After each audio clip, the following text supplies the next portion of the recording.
Today, we're going to recap a great drama movie named Lean on Me, released in 1989. It all starts in the 60s, when East Side High School was one of the most successful schools in Paterson, New Jersey. Joe Clark is a teacher at East Side High, and his class loves him. He teaches important matters with kindness and also creates fun competitions. One morning, a fellow teacher named Dr. Frank Napier interrupts his class. He informs Clark that they're holding a meeting of the union executive board without them.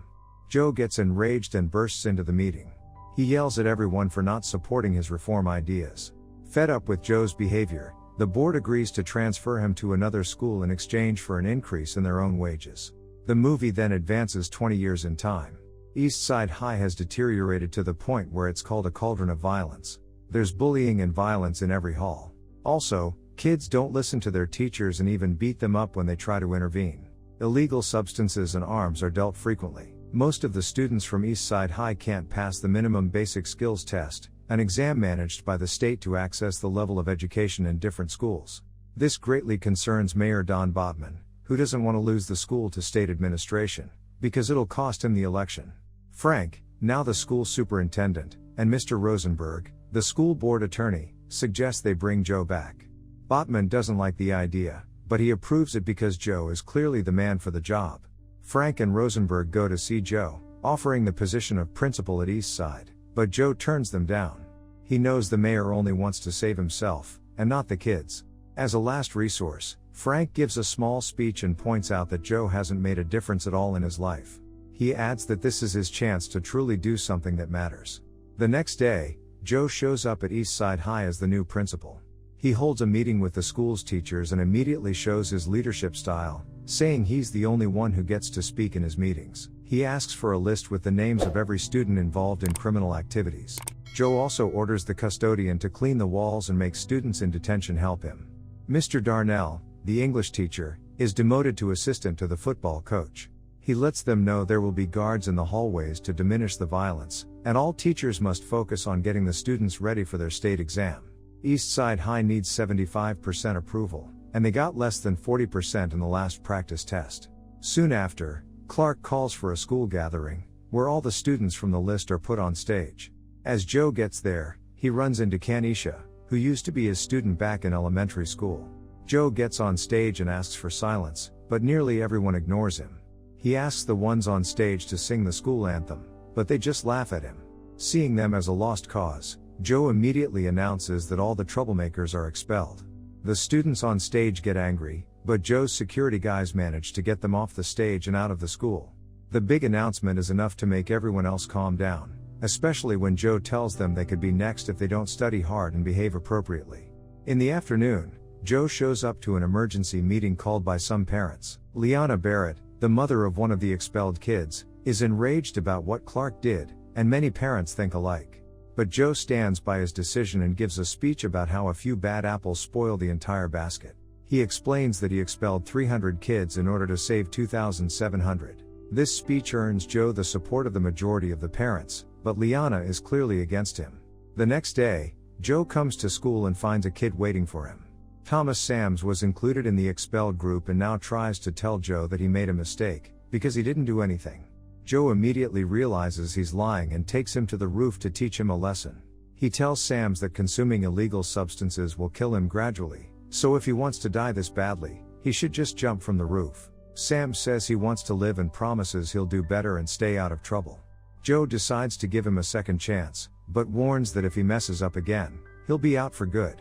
Later on, during lunchtime, Joe walks around hearing what the students have to say and offering some advice. When he notices Sams and his friends bothering a girl, Joe makes them stand up and points out their poor choice of clothes in front of everyone. Clark then asks them to sing the school anthem. He also reminds everyone that nobody should move during the school song, so when Mr. Darnell bends over to pick up some trash, Joe sends him to his office. Since the boys don't know the lyrics, Joe gives them detention and informs everyone that from now on, they should all be ready to sing the school anthem. Afterward, Joe goes to see the music teacher, Mrs. Elliott, to tell her about the new rule. She accepts it, but says she'll teach the school anthem after they're finished practicing for an upcoming choir concert. After Joe says he doesn't like her attitude, Mrs. Elliott calls him out, stating he doesn't like other adults standing up to him. After arguing for a while, Joe eventually cancels the concert and also fires her. From now on, Mrs. Powers will be in charge of music class. Shortly after, Joe meets with Darnell and gets called out again. The teacher thinks he's being treated like trash and wants Joe to remember the kids are his students as well. He gets furious and ends up being suspended. Vice Principal Joan Levias tries to make Joe see reason, saying Darnell is more than just a coach and clearly cares about the students. The day of the practice test comes, and all the students do their best as the teachers keep a close eye on them. Joe is anxious and wants the results as soon as possible, so he sends Ms. Levias to the school board to ask for the letter directly. One morning, the presentation a student is doing for the local press gets interrupted by a fight in the cafeteria. It turns out that one of the expelled boys came back and is beating up a student named Ray, and he also has a knife. Joe swiftly catches him and asks everyone how he got in. His security people tell him someone must have let him in from the inside. Joe then decides that from that moment on, all school doors will be chained and locked. Later on, Joe finds Kanisha feeling upset. He finds out that she no longer has a place to live, since her mother doesn't want her around anymore.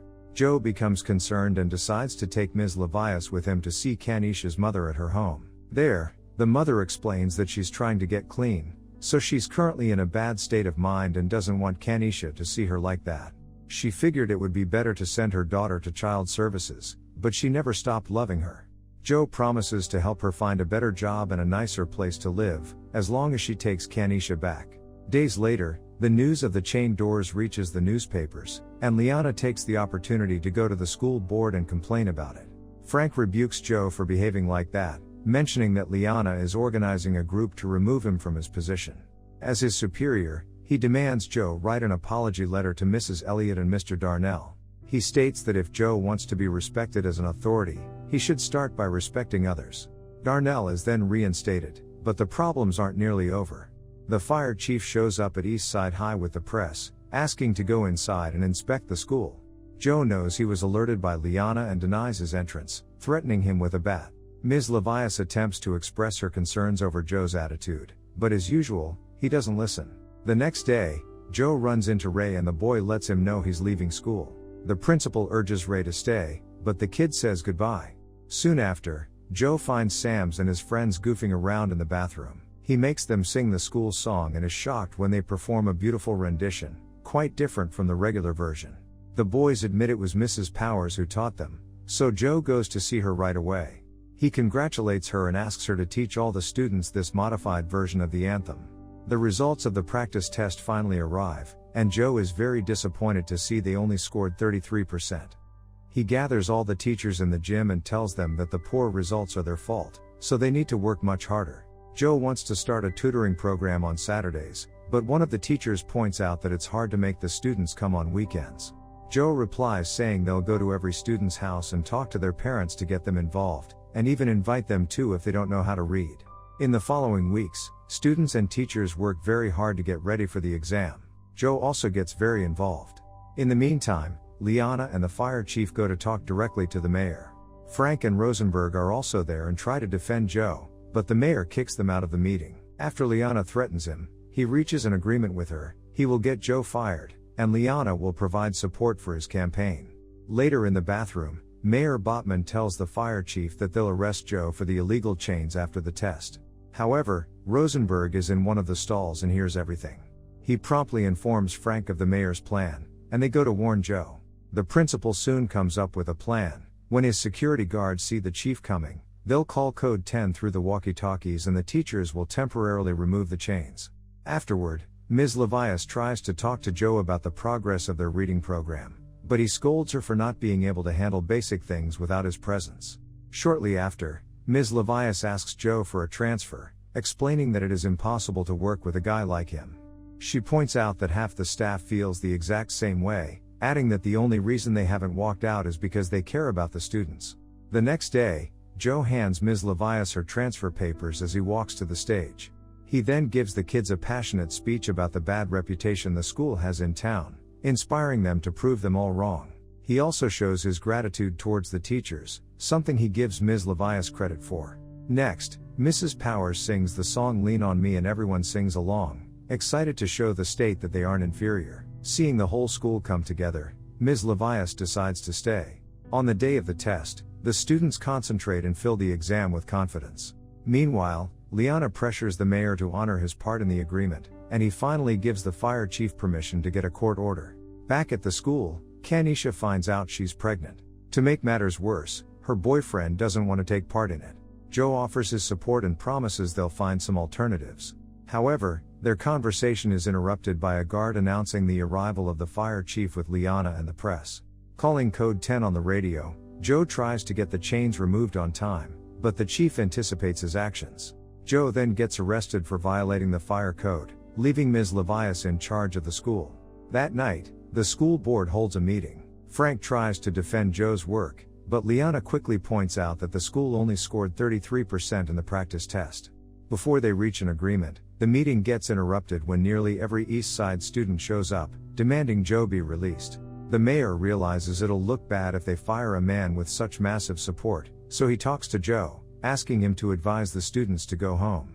When Joe refuses, Botman plays dirty and explains that the cops are outside, ready to act, so things could get violent.